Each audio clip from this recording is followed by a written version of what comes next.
ಮಕ್ಕಳಿಗೆ ಏನೇ ಕೊಟ್ಟರು ತಿನ್ನಲ್ಲ ಅಂತ ಹೇಳೋರು ಈ ಒಂದು ರೆಸಿಪಿನ ಟ್ರೈ ಮಾಡಿ, ಆಮೇಲೆ ನೀವೇ ಬಂದು ನನಗೆ ಥ್ಯಾಂಕ್ಸ್ ಅಂತ ಹೇಳಿಬಿಟ್ಟು ಕಮೆಂಟ್ ಮಾಡ್ತೀರಾ. ಅಷ್ಟು ಇಷ್ಟಪಟ್ಟು ತಿಂತಾರೆ, ಅಷ್ಟು ಟೇಸ್ಟಿ, ಅಷ್ಟು ಹೆಲ್ತಿಯಾಗಿ ಕೂಡ ಇರುತ್ತೆ. ನಮ್ಮ ಪಾಪುಗಂತೂ ಇದು ಫೇವ್ರೇಟ್ ಅಂತಲೇ ಹೇಳ್ಬೋದು. ಎಷ್ಟು ಸರಿ ಮಾಡಿಕೊಟ್ರು ಅಷ್ಟು ಇಷ್ಟಪಟ್ಟು ತಿಂತಾನೆ. ಇದನ್ನು ಯಾವ ಥರ ಮಾಡೋದು ಅಂತ ಹೇಳಿ ನೋಡೋಣ. ಅದಕ್ಕೊಂದು ಕುಕ್ಕರ್ ಇಟ್ಕೊಂಡು ಸ್ವಲ್ಪ ತುಪ್ಪನ ಸೇರಿಸ್ಕೊಂಡು, ತುಪ್ಪ ಚೆನ್ನಾಗಿ ಕಾದಿದ್ದಾದಮೇಲೆ ಸಾಸಿವೆ ಮತ್ತು ಜೀರಿಗೆ ಎರಡನ್ನೂ ಸೇರಿಸ್ಕೊಂಡು ಅದು ಚಿಟಪಟ ಅಂದಿದ್ದಾದಮೇಲೆ 3 ಬೆಳ್ಳುಳ್ಳಿ ಹೆಸರು, ಅರ್ಧ ಈರುಳ್ಳಿನ ಸಣ್ಣ ಸಣ್ಣದಾಗಿ ಹಚ್ಚಿ ಸೇರಿಸ್ಕೊಂಡು ಫ್ರೈ ಮಾಡ್ಕೊತಾ ಇದ್ದೀನಿ. ಈರುಳ್ಳಿ ಎಲ್ಲ ಚೆನ್ನಾಗಿ ಫ್ರೈ ಆದಮೇಲೆ ಹಚ್ಚಿಟ್ಕೊಂಡಿರೋವಂಥ ಕ್ಯಾರೆಟ್ ಮತ್ತು ಪಾಲಕ್ನ ಎರಡನ್ನೂ ಚೆನ್ನಾಗಿ ವಾಶ್ ಮಾಡಿ ಸೇರಿಸ್ಕೊತಾ ಇದ್ದೀನಿ. ನಾನಿಲ್ಲಿ ಅರ್ಧ ಕ್ಯಾರೆಟ್ ಮತ್ತು ಒಂದು ಅರ್ಧ ಕಟ್ಟಷ್ಟು ಪಾಲಕ್ನ ಸೇರಿಸ್ಕೊಂಡಿದ್ದೀನಿ.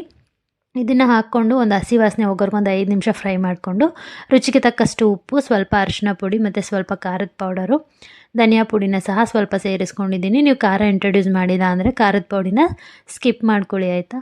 ಇಷ್ಟನ್ನು ಸೇರಿಸ್ಕೊಂಡು ಚೆನ್ನಾಗಿ ಫ್ರೈ ಮಾಡಿಕೊಂಡು, ನಾವು ಆಲ್ರೆಡಿ ನೆನೆಸಿಟ್ಕೊಂಡಿರೋ ಅಂಥ ಅಕ್ಕಿ ಮತ್ತು ಬೇಳೆ, ನಿಮ್ಮ ಪಾಪು ಎಷ್ಟು ಕ್ವಾಂಟಿಟಿ ತಿನ್ನೋದು ಅಷ್ಟು ಕ್ವಾಂಟಿಟಿಯಷ್ಟು ನೆನೆಸಿಟ್ಕೊಂಡು ಅದನ್ನು ಕೂಡ ಸೇರಿಸಿ ಚೆನ್ನಾಗಿ ಮಿಕ್ಸ್ ಮಾಡಿ, ಇದು ಬೇಯೋದಕ್ಕೆ ಎಷ್ಟು ನೀರು ಬೇಕೋ ಅಷ್ಟನ್ನು ಸೇರಿಸ್ಕೊಳ್ಳಿ. ನಾನಿಲ್ಲಿ 1 ಬೌಲಷ್ಟು ಅಂದರೆ 3/4 ಬೌಲಷ್ಟು ಅಕ್ಕಿ ಬೇಳೆನ ತೊಗೊಂಡಿರೋದಕ್ಕೆ 2 ಬೌಲಷ್ಟು ನೀರನ್ನ ಸೇರಿಸ್ಕೊಂಡು ಚೆನ್ನಾಗಿ ಮಿಕ್ಸ್ ಮಾಡಿ ಲಿಡ್ ಕ್ಲೋಸ್ ಮಾಡಿ 4 ವಿಜಲ್ ಕೂಗಿಸ್ಕೊಂಡು ಅಂದರೆ ಸರ್ವ್ ಮಾಡೋಕ್ಕಿಂತ ಮುಂಚೆ ಸ್ವಲ್ಪ ಮ್ಯಾಶ್ ಮಾಡ್ಕೊಂಡು ತಿನ್ನಿಸಿದ್ರೆ ಟೇಸ್ಟಿಯಾಗಿರುವಂತಹ ಕ್ಯಾರೆಟ್ ಪಾಲಕ್ ರೈಸ್ ರೆಡಿಯಾಗಿಬಿಡುತ್ತೆ.